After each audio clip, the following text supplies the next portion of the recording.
Take it all 유튜브 넘버원 축구 분석 전문 채널 골 때리는 TV 배팅맨입니다.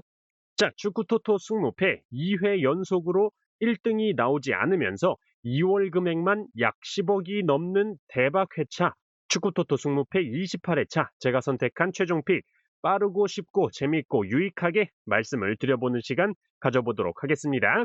많이들 기다리셨을 회차이기 때문에 빠르게 말씀을 드려보기 전에 아직 모르는 분들이 계시는 것 같아서 말씀을 드리는데 영상 아래쪽에 보시면 제가 디자인을 해서 만든 제품들이 있습니다. 슬리퍼, 모자, 컵, 텀블러, 키링, 반팔티 상품이 있는데 저도 사용하고 있을 만큼 퀄리티 좋은 상품들이니까 해당 제품이 필요하신 분들은 클릭하셔서 구매해 주시면 감사하겠고 지금 보시는 최종픽 영상 화면에서 빨간색으로 쓰여 있는 경기들은 멤버십 분들 전용으로 공유를 드리고 있으니까 한 달에 4,990원 굉장히 저렴한 금액으로 골 때리는 TV 멤버십 가입하셔서 영상 중간에 광고 없이 1번부터 14번 경기까지 제가 선택한 최종픽 왜 이렇게 선택을 했는지 쭉 들어보시는 걸 추천드립니다. 자, 그러면 바로 본론으로 들어가서 최종픽 영상 시작 전에 좋아요 한 번씩 눌러주시는 거 잊지 마시고 아직 구독 안 누르고 보시는 분들 구독 꼭 눌러주시고 좋아요 함께 눌러주시면 감사하겠습니다. 누르셨으면 시작해 보도록 하겠습니다. 자, 1번 경기 브랜드포 대 브라이턴. 자, 브랜드포의 경우는 점유율을 낮게 가져가면서 후방에서 직접적인 롱볼 패스를 많이 뿌려주는 스타일이고 홈팀 브라이턴의 경우는 파비안 휘르첼러 감독 체제에서 점유율을 가져가면서 측면 공격을 많이 활용을 하는데 단점이 수비 라인이 굉장히 높기 때문에 상대팀에게 수비 뒷공간을 내줄 수 있다라는 치명적인 약점이 있다라고 지속적으로 말씀을 드렸었죠. 그렇기 때문에 브랜드퍼가 수비 쪽에서 버텨주면서 브라이턴의 뒷공간으로 롱패스를 찔러주는 한 방에 브라이턴이 실점을 하는 장면을 생각할 수가 있지만 양팀의 최근 4번의 맞대결 전적을 보면 브랜드퍼가 2무 2패를 기록 중이고 최근의 무승부 결과의 기록을 보면 브라이턴의 슈팅이 무려 브랜드퍼의 3배를 기록했고 브랜드퍼 골키퍼의 선방 횟수가 8번인 것으로 볼 때 브라이턴의 수비 라인을 높이 끌어올려서 상대 진영부터 압박과 공격적인 수비를 하는 전술이 브랜드포에게는 잘 먹힌다라고 말씀을 드리고 싶습니다. 또한 브라이턴의 주전 수비 자원인 얀폴 바네케 선수가 퇴장 징계에서 돌아온다라는 점과 핵심 측면 공격 자원인 미토마 카오르 선수가 지난 레스터 시티와의 경기에는 출전을 하지 못했지만 이번 브랜드포 원정 경기에는 출전을 한다라고 기자회견에서 확인이 됐기 때문에 주축 자원이 돌아온 브라이턴이 브랜드포를 상대로 원정 승리 충분히 가능하다라고 생각을 하고 브랜드포보다는 승점이 5점 더 높은 상황이기 때문에 쉽진 않겠지만 컵 경기 진출권에 대한 동기부여도 브라이턴이 더 높다라고 생각이 됩니다. 또한 패턴적으로도 브랜드포가 이번 시즌 최다 연속 무승부인 2연속 무승부를 기록 중인데 맞대결 전적도 최근 2연속 무승부를 기록 중이라는 점, 골대법 계산 결과 역시 무승부가 확률이 가장 낮게 계산이 됐기 때문에 투픽으로 선택을 한다면 승패 투픽을 선택하겠지만 전술적으로 브라이턴이 더 우세하다라고 보이기 때문에 저는 홈팀 브랜드포의 단통 패배로만 선택을 해보도록 하겠습니다. 자, 이번 경기 크리스탈 대 본머스.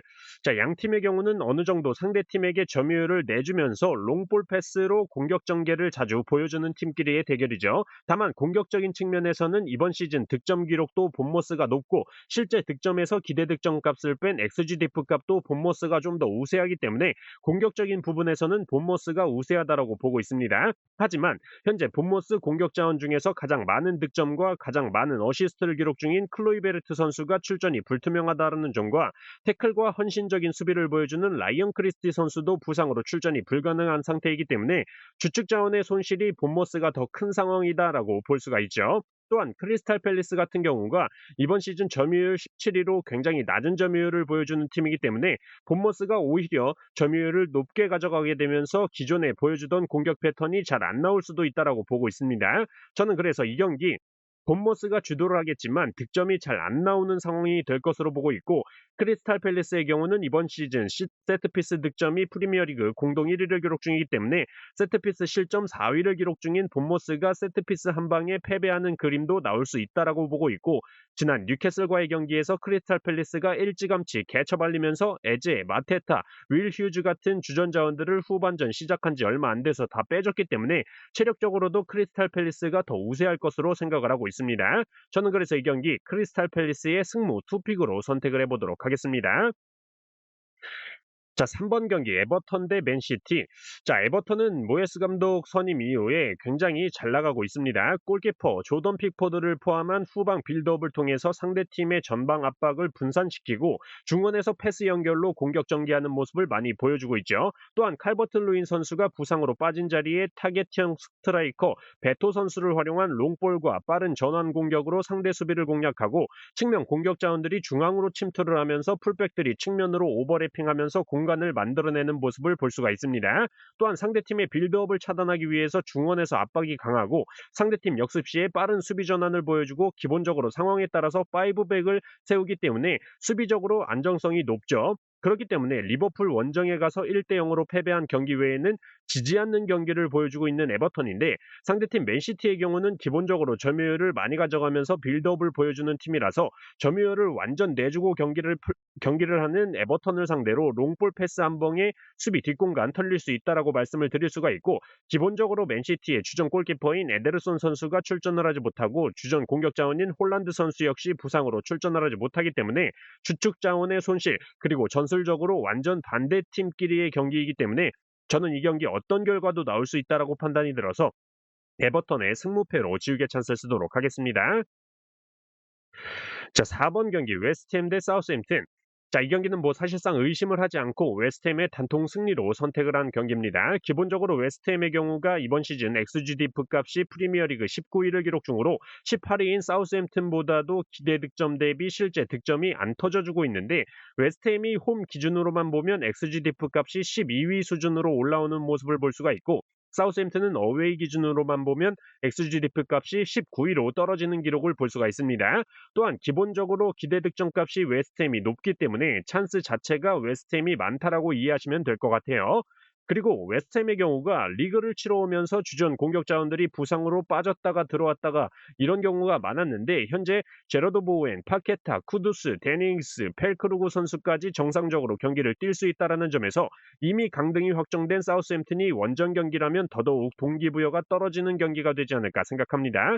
실력도 안 되는데 동기부여까지 떨어진다면 이변의 가능성 현저히 떨어진다라고 생각이 들고 램즈데일 골키퍼 혼자서 지난 아스톤빌라와의 경기에서 선방만 7개를 기록했고 페널티킥도 막아내는 모습을 보여줬지만 그렇게 혼자 뺑이를 쳐도 너무나도 많은 찬스를 내주고 있는 사우스햄튼이라는 점에서 웨스트햄의 승리 투표율이 이렇게 몰리는 건 어쩔 수 없다라고 판단이 됩니다.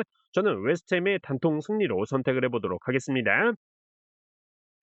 자, 5번 경기 아스톤빌라 대 뉴캐슬.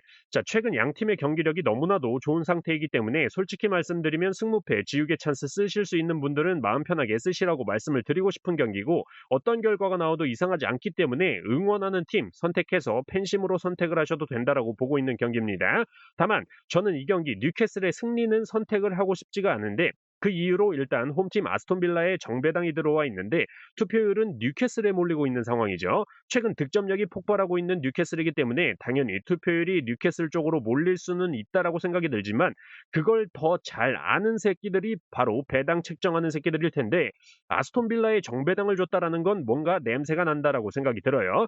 그리고 뉴캐슬의 경우가 이번 시즌 원정에서 역배당을 받았던 적이 4번이 있는데 1무 3패로 승리를 기록한 적이 없고 홈팀 아스톤 빌라의 경우는 홈에서 정배당을 받았을 때 6승 6무로 패배를 기록한 적이 없다라는 점에서 적어도 아스톤 빌라의 패배는 없겠구나 생각이 들었습니다. 결과적으로 양팀 모두 현재 경기력이 굉장히 좋고 최근 맞대결 전적을 볼 때는 뉴캐슬이 우세해 보이긴 하지만 현재 아스톤 빌라에는 그때 당시에 없었던 레시포드 선수나 아센시오 같은 선수들이 활약을 하고 있기 때문에 이번 시즌 최다 연승인 4연승을 기록 중인 아스톤 빌라가 홈에서 무승부로 연승이 한번 끊길 타이밍이다라고 생각이 들어서 저는 이 경기 아스톤 빌라의 단통 무승부로 선택을 해보도록 하겠습니다. 자, 6번 경기 마요르카 대 레가네스.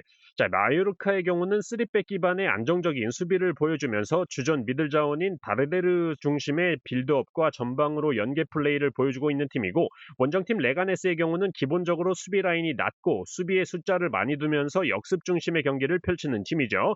다만 레가네스의 경우는 역습을 중심으로 하는 팀인데 주전 공격 자원인 다니라바 선수에게 많이 의존을 하는 모습을 보여주는데 이번 경기에 다니라바 선수가 경고 누적으로 출전을 하지 못한다라는 점에서 마요르카를 상대로 득점이 힘들 것으로 보여지고 수비에서도 핵심이라고 말씀드릴 수 있는 나스타시치 선수가 지난 바르셀로나와의 경기에 출전을 하지 못했던 것처럼 이번 경기에도 출전을 하지 못할 것으로 보이기 때문에 주축 공격 자원과 수비 자원의 결장이 너무나도 커 보이는 레가네스입니다. 다만 마요르카의 경우도 대갈박을 활용할 수 있는 무리키 선수가 햄스트링 부상으로 출전을 하지 못하기 때문에 공격에서의 옵션 하나가 빠져 있어서 무승부의 이변도 충분히 가능하다라고 생각이 됩니다. 다만 무리키 선수가 최근 리그 7경기 동안 페널티킥을 제외하면 필드골이 없다라는 점에서 그렇게까지 큰 문제는 되지 않지 않을까 생각이 들고 무리키 선수가 없는 지난 소시에다와의 경기에서 마요르카가 승리를 하면서 효율적인 경기력을 보여줬기 때문에 저는 이 경기 마요르카의 단통 승리로만 선택을 해보도록 하겠습니다.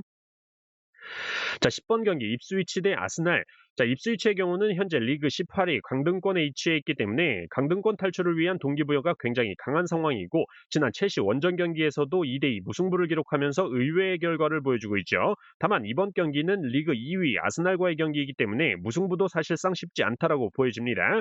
기본적으로 지난 맞대결 당시에 아스날이 홈에서 입스위치를 상대로 1대0 꼬역승을 기록했었기 때문에 무승부의 이변을 예상해 볼 수도 있겠지만 그때 당시 좋은 선방을 보여줬던 입스위치의 무리치 골키퍼가 부상으로 빠져 있는 상황이고 창의적인 패스와 드리블로 공격 전개에 기여를 해주고 있는 오마리 허친슨 선수가 햄스트링 부상으로 빠져 있는 상황이죠. 그런데다가 아스날은 최근에 부카요 사카 선수가 부상에서 돌아왔고 레알 마드리드와의 경기에서는 득점까지 기록을 했죠. 그리고 마르티넬리 선수까지 득점이 터져주면서 최근 메리노 선수에게 기대해야만 했었던 득점을 공격수들이 나눠서 해주고 있다라고 보여지기 때문에 이 경기는 의심 없이 입스위치의 단통 패배로만 선택을 해보도록 하겠습니다. 자, 11번 경기 맨유 대 울버햄튼. 자, 우선 오늘만큼은 맨유를 맹구 새끼들이라고 부르지 않겠습니다. 새벽에 올림픽 리옹을 상대로 120분 연장 혈투 끝에 아주 기가 막힌 극적인 드라마를 쓰면서 5대4로 승리를 했죠. 관중석에 맨유 팬 꼬마 남자애가 막 울다가 웃다가 평생 추억이 될 만한 경기라고 보는데 어쨌든 그 경기가 끝나고 나서 아모린 감독이 확실히 못을 박아서 얘기를 했죠. 리그는 현재 14위로 희망이 없기 때문에 유로파 우승에 올인을 해서 챔피언스리그 진출을 목표로 해야 되기 때문에 남은 리그 경기는 어린 선수들 위주로 구성을 하겠다. 팬들도 이해를 해달라라고 말을 했기 때문에 오늘 새벽 6시부터 맨유의 해외 배당이 지속적으로 상승을 하고 있는 모습을 보여주고 있죠. 그렇기 때문에 이 경기 맨유의 승리는 없다라고 생각을 하고 아무래도 울버햄튼의 경우가 11경기째 승패에 관계없이 지속적으로 득점에 성공을 하고 있다라는 점과 마테우스 쿠냐 선수가 징계에서 복귀하자마자 지난 토트넘과의 경기에서 득점을 기록했다라는 점, 현재 리그 4경기 연승을 달리면서 상승세를 탔기 때문에 맨유의 무패 투픽에서 고민을 하다가 맨유가 이번 시즌 홈에서 정배당을 받았을 때 6승 5패로 무승부를 기록한 적이 없다라는 점에서 저는 이 경기 맨유의 단통 패배로만 선택을 해보도록 하겠습니다.